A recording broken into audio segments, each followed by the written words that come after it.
went to college and learned how to mix these fillings.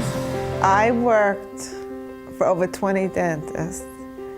None of them ever said amalgam wasn't safe. They didn't tell anybody that there were warnings on the labels.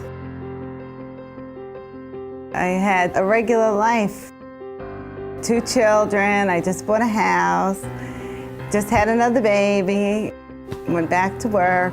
Everything was going good, and when my daughter was about 2 years old, I started to get sicker and sicker, as I went along.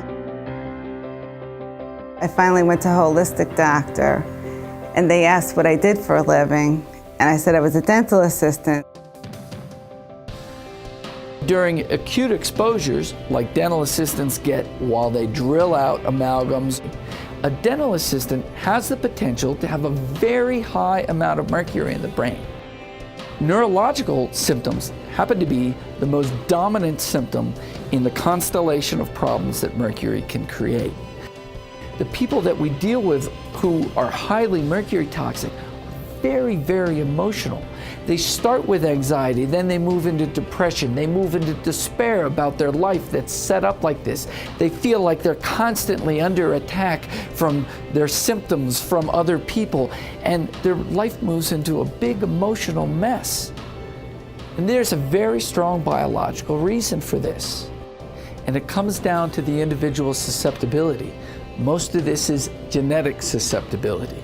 Certain people will get sick, will have symptoms at much lower levels of exposure than other people. Well, I've been diagnosed with fibromyalgia and chronic fatigue. Let me put it this way, it's difficult to confirm it. As I said, in Karen's situation, I'm not her MD. I don't know the details really of her condition or the proof that was presented. So they tested my hair and my urine and found out that I had full-blown mercury poisoning. Karen Burns' urinary levels at the time of her sickness were well within the range where this could be an issue.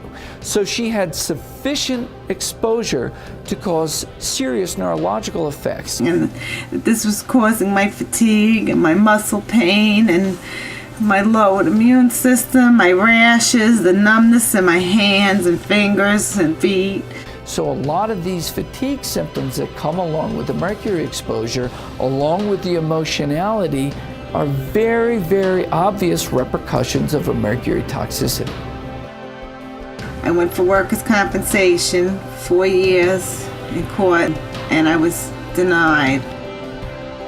I thought, how could they, after 24 years, tell me that the first and second most toxic thing in the world didn't make me sick? And when I went to OSHA, the only way we could check is if I turned my boss in, and I wouldn't do it. He works so hard. He's a good man, a good dentist, and I'm not gonna turn him in. God forbid, they did more fillings that day and they shut him down when he's just doing what everyone else is doing. I won't do that to him, so then nothing gets done.